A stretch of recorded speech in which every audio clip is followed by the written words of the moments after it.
Okay, ladies, if you are having a hard day, if you are having a little moment and you're feeling irritated, you're having high anxiety, you're feeling stressed, there's a couple important questions that I want you to ask yourself.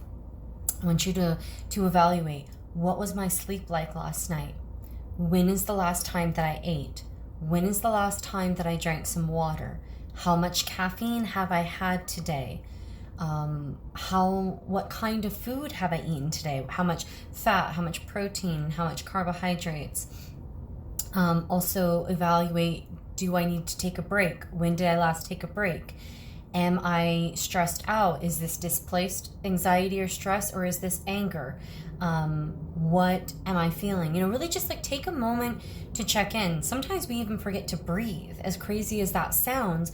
If you're really busy, if you're really stressed, you may actually be holding your breath and not realize it, which is going to increase your heart rate and do other things that are going to stimulate a anxiety type response. So if you're feeling irritated, you're starting to get snappy, or being rude or irritable or short-tempered with people around you, or you're just feeling that irritation inside, you're not really sure why, it's really important to stop and evaluate. If you just keep blowing through your day, blowing through your environment like a whirlwind, a windstorm, you're just going to create more stress for yourself and for everyone else around you.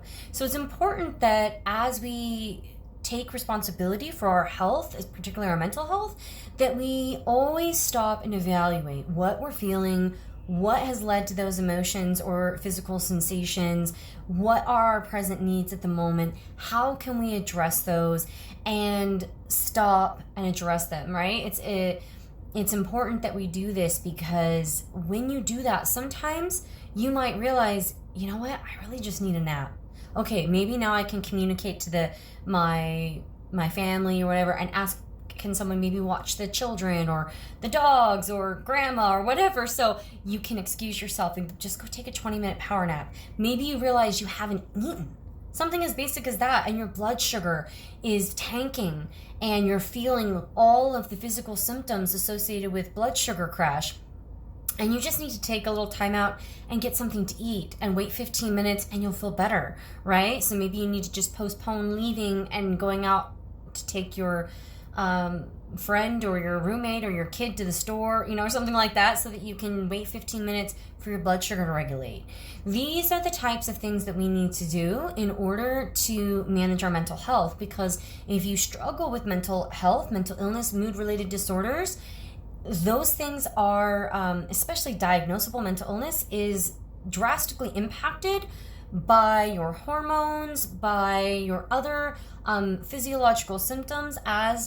As we've talked about here, there are certain nutrients, there's certain hormones and chemicals needed within the body in order for certain chemical processes to occur, in order for there to be certain neurological responses within the brain, and then overall physiological, biological responses throughout the rest of the body and organ systems.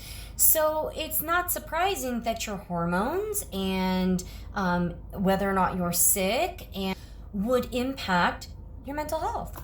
So stop and address and assess these things, handle them when you need to, so that you can then go about the rest of your day and not let it be one that is overrun by anxiety, anger, irritation.